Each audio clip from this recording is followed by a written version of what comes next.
성경 퀴즈 하면은 꼭 나오곤 하는 그런 문제 중에 성경에서 가장 오래 산 사람 누구입니까? 이런 질문이 있는데요. 여러분 아십니까? 무드셀라인데요. 몇 살까지 살았다고 나옵니까? 969세. 참 많이 살았습니다. 969세까지 살았습니다. 근데 여러분, 이 무드셀라라고 하는 이 이름, 그러니까 세상을 많이 살았던 이 분, 이름 끝에다가 증후군이라고 하는 이름을 붙여서 오늘날도 이렇게 서로 조금 일반 명사처럼 이렇게 통용을 합니다. 무드셀라 증후군, 이런 말을 쓰는데요. 이건 무슨 뜻이냐면은 좋은 기억은 하는 거예요. 좋은 기억은 남겨두는 거예요.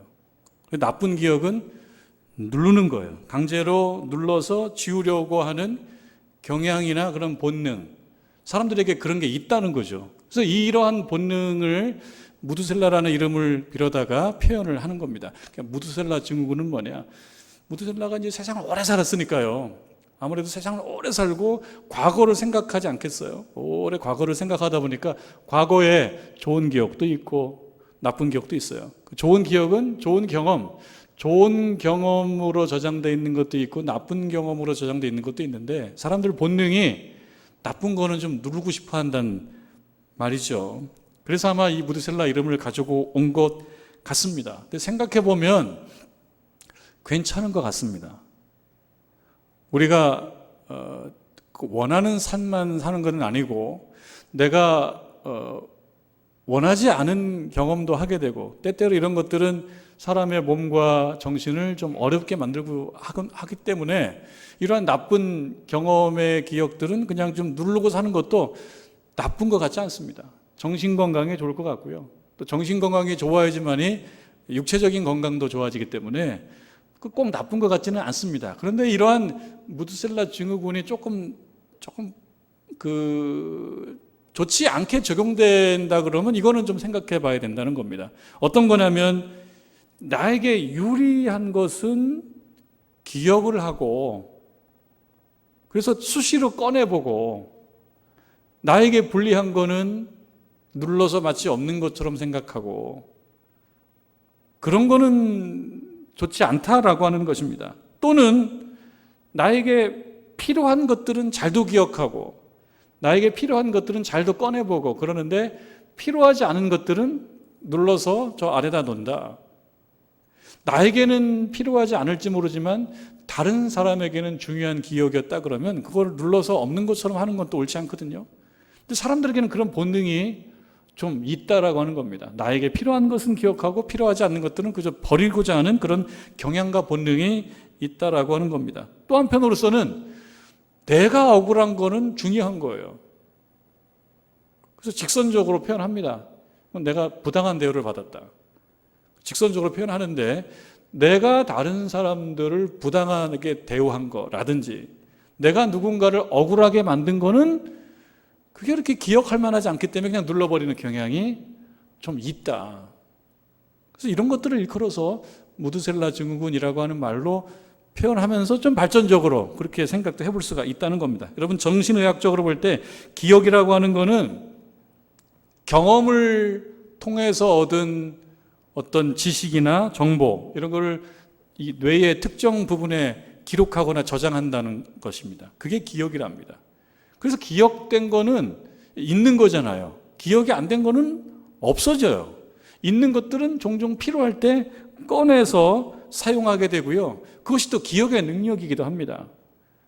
그런데 여러분, 모든 것을 다 기억할 수가 없지 않습니까? 실제로 다 기억하지도 않습니다. 선별적으로 기억하게 됩니다. 어떤 거가 더 중요하다 그러면 중요한 것을 기억하게 되는 거죠. 근데 내가 중요하지 않다고 생각해서 기억하지 않았는데 사실은 그게 중요한 것이었다. 그러면 내 기억에 조금 문제가 있는 거 아니겠습니까? 그래서 기억을 관리하는 것도 좀 필요한 것이다. 내가 중요하지 않다, 나에게 불필요하다, 나에게 불리하다 해서 기억하지 않지만 하나님이 보실 때는 중요한 것일 수도 있잖아요. 그런 것들은 잘 기억해야 된다는 겁니다. 그래서 관리해야 되는 것입니다.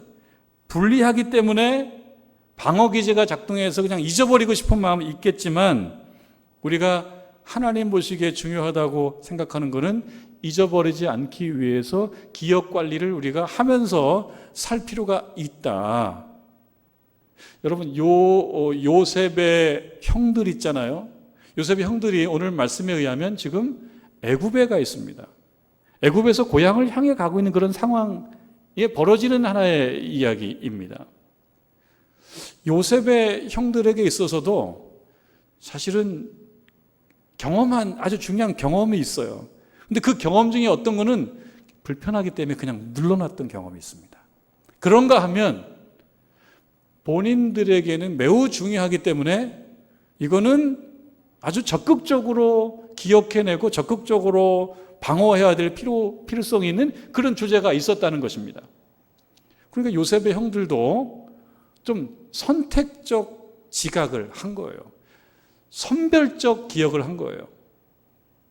중요한 거는 생생하게 기억하는데, 그리고 적극적으로 주장하는데, 이게 나에게 좀 불편하거나 불리하거나 필요하지 않는 것들은 눌러놓고 살았던 그런 기억이 있었던 거를 오늘 말씀은 드러냅니다. 드러내서 우리들에게 똑같이 얘기하는 겁니다. 너희들에게도 혹시 그런 것이 있다 그러면 기억을 한번 잘 관리해봐라. 야곱이 아들들을 애굽으로 보냈지 않습니까? 왜? 기근 때문에. 얘들아, 양식을 좀 구해와라. 아버지 이번에 가려고 그러면 막내 아들 베냐민 꼭 데리고 가야 됩니다. 안 그러면 잡혀있는 시므온도 찾아올 수가 없습니다. 그래서 베냐민을 포함해서 애굽으로 다시 내려갔었습니다. 그리고 요셉 앞에 섰는데요, 요셉은 그들을 알아보지만 그 형제들은 요셉을 알아보지 못한 상황이었습니다. 요셉 마음에는 어떤 마음이 있냐면, 아, 형들이 저렇게 변했구나. 나의 형들인데 내 동생 베냐민도 있네.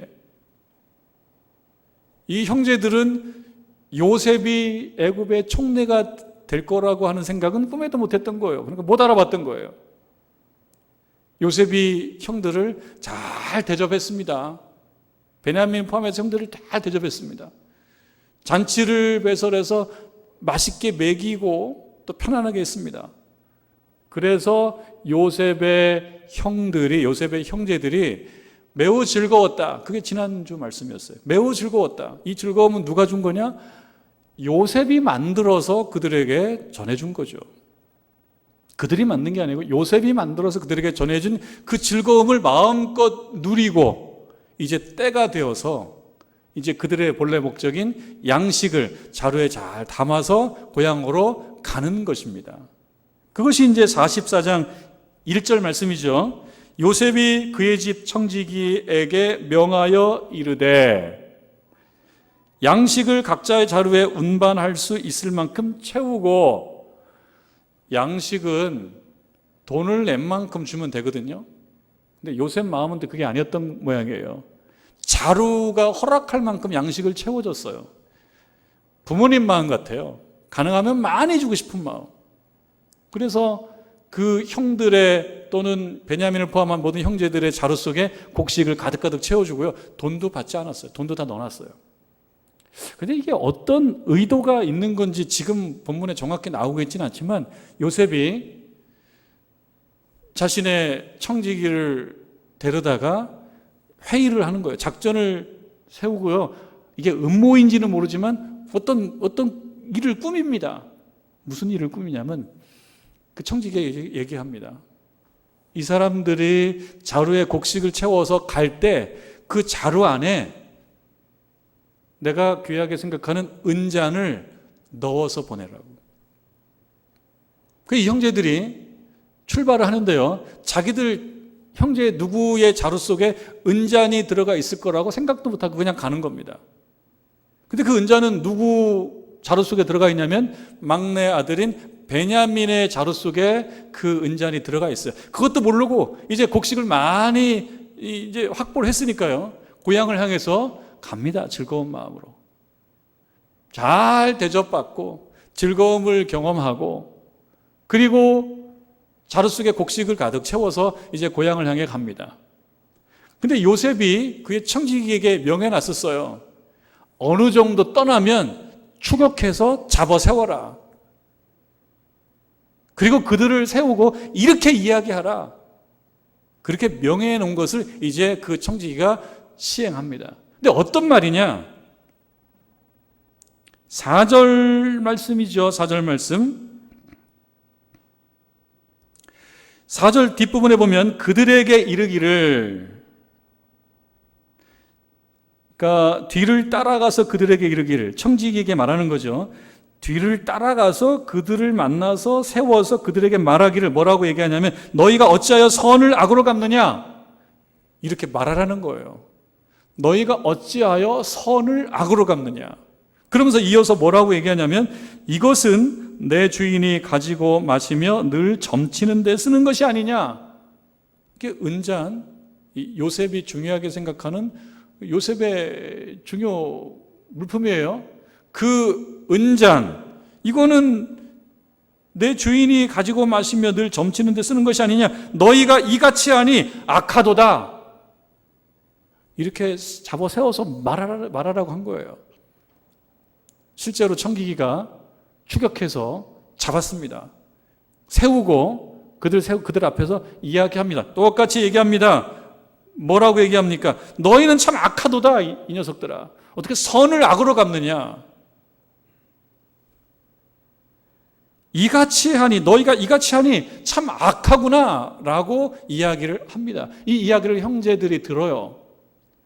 이게 뭐 청천벽력이죠. 이게 뭐지? 그런 거죠. 생각도 못했던 일이 벌어지는 겁니다. 아니 이게 무슨 말이야? 우리들이 뭐 어쨌다는 거야? 은잔을 우리가 훔쳐갔다? 그 형제들이 얘기합니다. 그런 적이 없거든요. 그러니까 이야기하기를 뭐라고 얘기하냐면 7절에 그들이 그에게 대답하되, 형제들이 요셉이 보낸 청지기에게 대답하되 뭐라고 얘기하냐면 내 주여 어찌 이렇게 말씀하시나이까? 무슨 말씀입니까? 당신의 종들이 이런 일을 결단코 아니하나이다. 예, 결단코라는 말 뭡니까? 강조하는 거죠.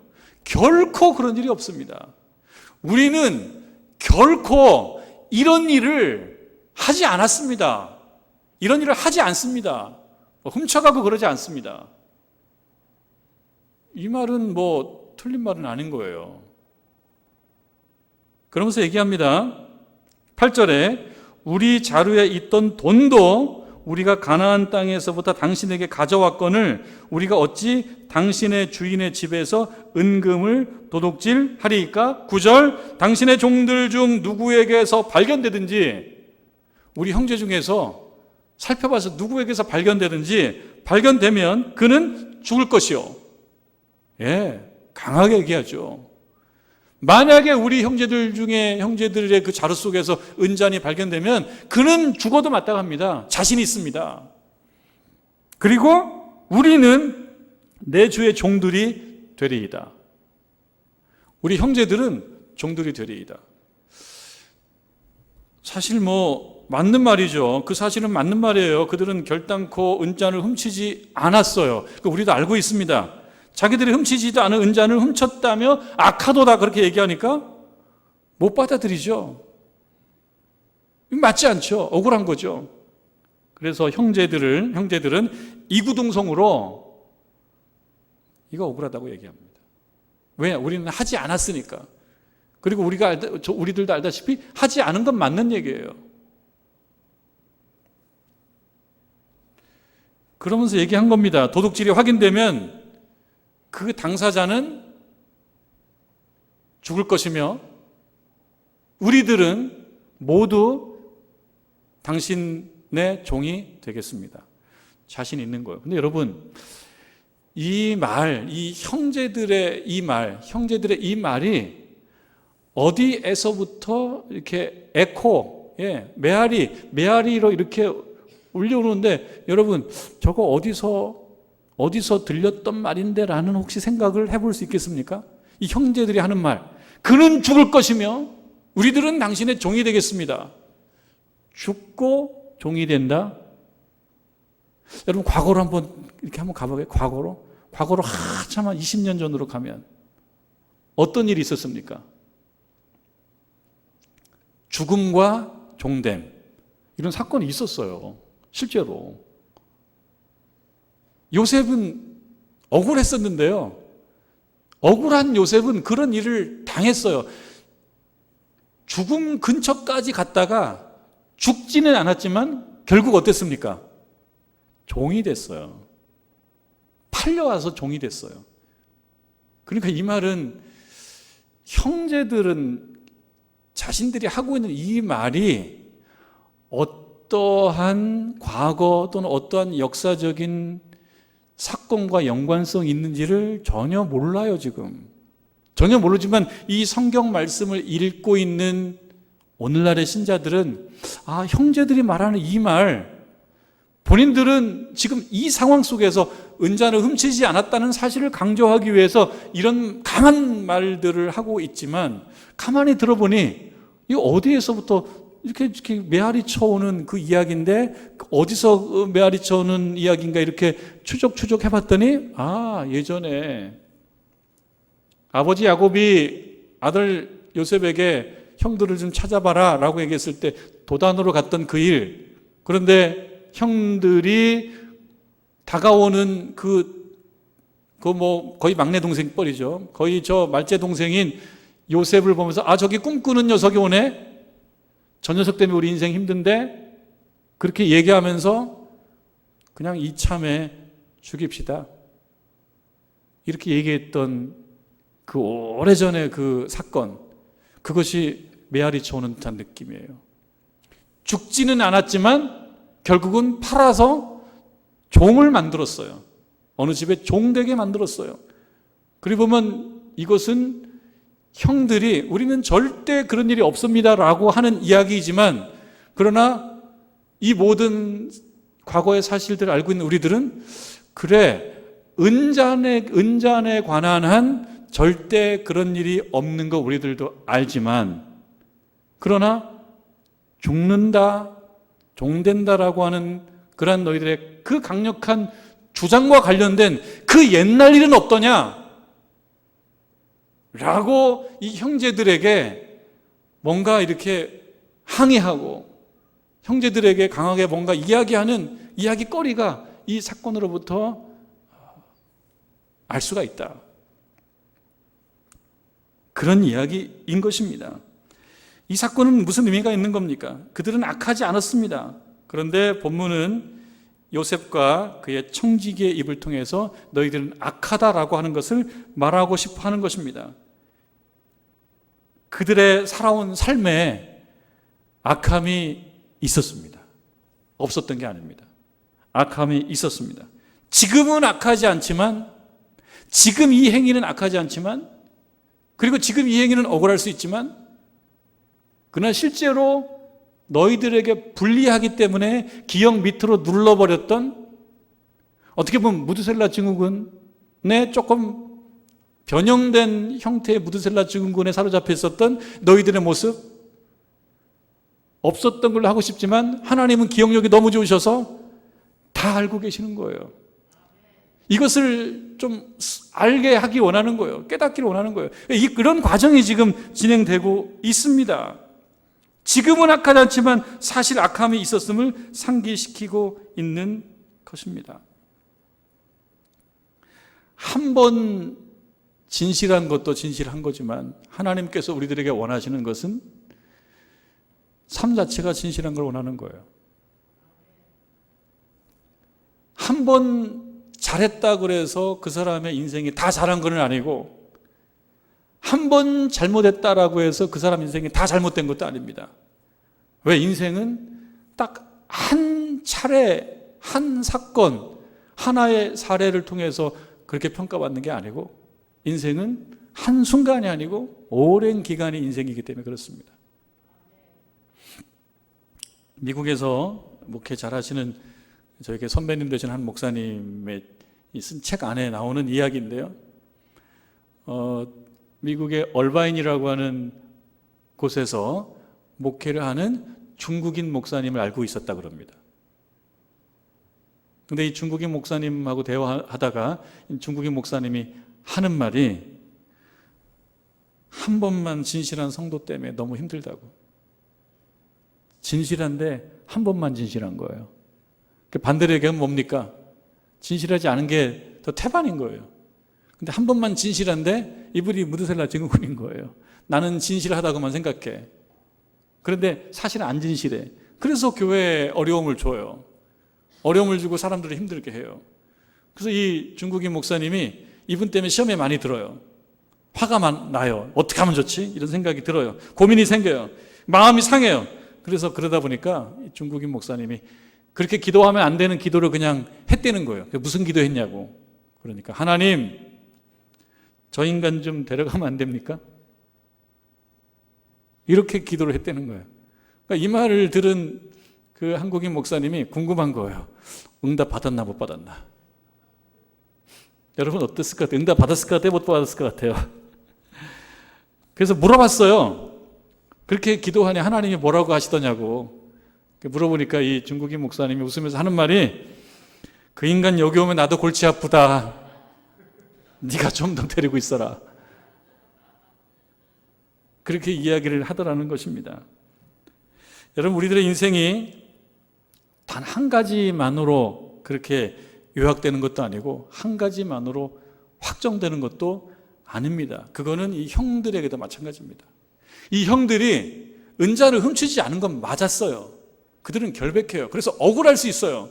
무슨 얘기냐고. 우리는 이런 거 하지 않는다고. 우리는 이런 일 안 하는 사람들이라고. 그렇게 보면 너무 진실한 것 같아요. 우리는 이런 일 안 하는 사람들이라고. 무슨 얘기냐고. 여기서 문제가 생기면 그 사람은 죽을 것이요, 다른 형제들은 다 종이 될 거라고 자신과 확신이 있어서 얘기합니다. 억울하고 분해서. 근데 이 본문을 통해서 우리들에게 하고 싶은 말은 그 말이 틀린 건 아니지만 충분하지 않다는 것을 좀 알면 좋겠다. 요즘에 진실하다고 해서 우리 인생이 다 진실한 것도 아니고, 요즘에 조금 부족하다고 해서 우리 인생 자체가 다 부족한 건 아닙니다. 하나님은 우리 인생 전체를 보신다는 거예요.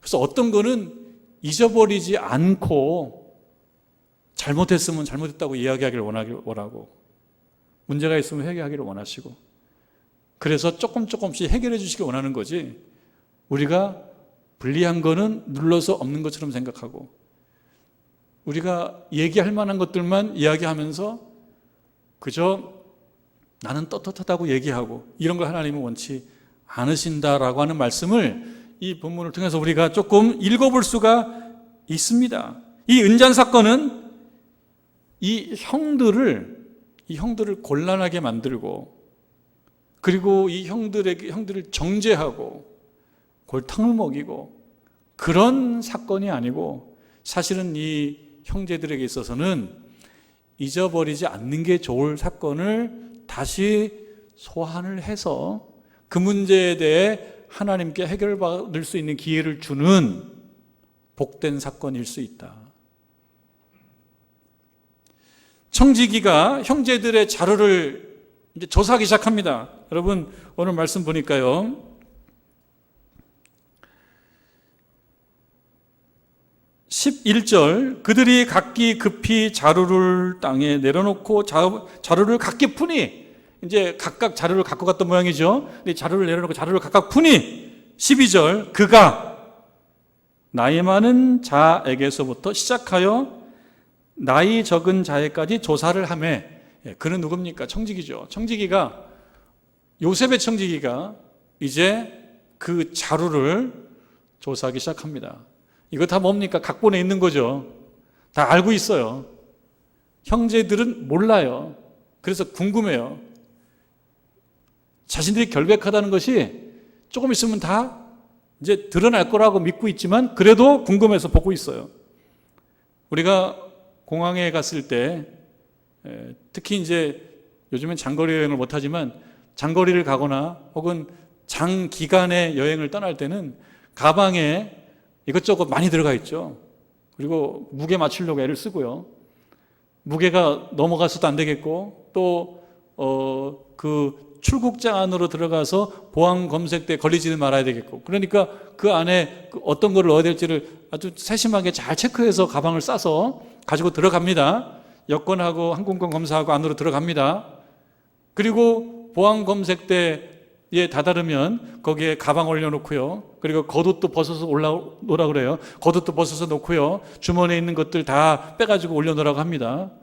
그리고 이제 들어가서 팔 벌려가지고 몸 검색하죠. 그러면서 궁금해 합니다. 저 가방에 있는 것들 중에 어떤 것이라도 문제가 되는 게 없어야 될 텐데. 그렇게 해서 이제 통과하면 마음이 편해져요. 여러분, 비전 트립 팀이 가게 되면 여러 명이 갑니다. 외국에 갔는데 한 사람이라도 문제가 생기면 다 문제가 돼요. 그러니까 어떻게 됩니까? 책임자들은 모두의 가방에 문제가 없기를 바라요. 책임자들은, 책임 있는 자들은, 경력 있는 자들은, 그리고 어른들은 염려를 합니다. 오늘 보니까요, 나이 많은 자에게서부터 시작해서 나이 적은 자까지 조사했다. 시작은 누가 했느냐? 나이 많은 자부터 이 조사를 시작했어요. 나이 많은 자부터 검색대에 올려놓고 보는 거예요. 그러니까 한 사람씩 문제가 없다는 게 드러나요. 그래서 나이 많은 형들은 나이가 어린 연소한 형제들의 그 자료를 조사하는 것들을 보면서 문제가 없을 거야 라고 생각하겠죠. 그래서 마음의 책임감도 가질 겁니다. 그런데 마침내 나와요. 베냐민, 막내 동생 베냐민의 자루에서 은잔이 나와버렸습니다. 여러분 13절에 보니까 12절 끝에 보니까 그 잔이 베냐민의 자루에서 발견된지라.